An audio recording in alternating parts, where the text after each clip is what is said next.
ونحمده ونصلي على رسوله الكريم أما بعد فأعوذ بالله من الشيطان الرجيم بسم الله الرحمن الرحیم السلام علیکم ورحمۃ اللہ وبرکاتہ۔ امید ہے آپ سب بہنیں خیریت سے ہوں گی۔ آج کا پھر سے ایک خوبصورت وظیفہ لے کر آپ کی خدمت میں حاضر ہوں۔ ہمارا چینل تجوید و قراءت قرآن اکیڈمی کو لازمی سبسکرائب کر لیجئے اور بیل نوٹیفیکیشن کو آن کرنا نہ بھولیں۔ آج کا وظیفہ ان ماؤں کے لیے ہے جن کا دودھ جو ہے کم آ رہا ہے اور ان کو بچوں کو دودھ پلانے میں مسئلہ آ رہا ہے اور بچے دودھ یعنی فیڈ نہیں کر رہے، تو اس حوالے سے ہے۔ پھر سے ایک بات بولوں گی کہ جو وظیفہ میں بتاتی ہوں وہ بہت چھوٹا عمل ہوتا ہے، چھوٹا سا لفظ ہوتا ہے، تاکہ آسانی سے اس کو پڑھا جائے اور اس کا ذکر کر لیا جائے۔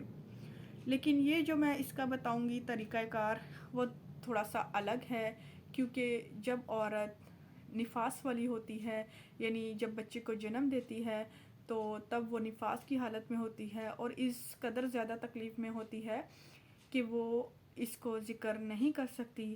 ہاں، البتہ کوئی ذکر کر دے تو بہت اچھا بہتر ہو جاتا ہے۔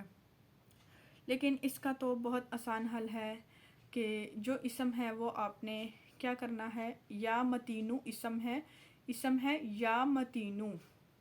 اس اسم کو آپ نے جو ہے کاغذ پر لکھ کر پانی میں ڈال لینا ہے، تو آپ نے اس کو مسلسل جو ہے پیتے رہنا ہے۔ اگر آپ چلے میں ہیں تو آپ نے اس کو 40 دن تک پیتے رہنا ہے۔ پانی میں گھول کر اس کو پی لیجئے، انشاءاللہ اللہ تعالیٰ کی طرف سے جو ہے دودھ آنا شروع ہو جائے گا، جس سے آپ بچے کو پلا سکتی ہیں۔ اس سے اگر آپ اس کا جو ہے پڑھ کر بچے پہ بھی پھونکیں گے تو بچہ خود بخود جو ہے انشاءاللہ ماں کا دودھ پینے لگ جائے گا۔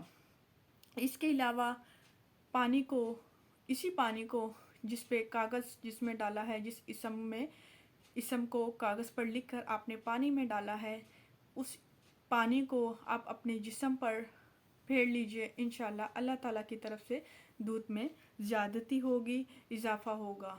آپ کو کوئی بھی پریشانی نہیں ہوگی۔ اللہ تعالیٰ کے فضل و کرم سے بچے پر چارقول، آیت الکرسی اور جو ہے اعوذ بکلمات اللہ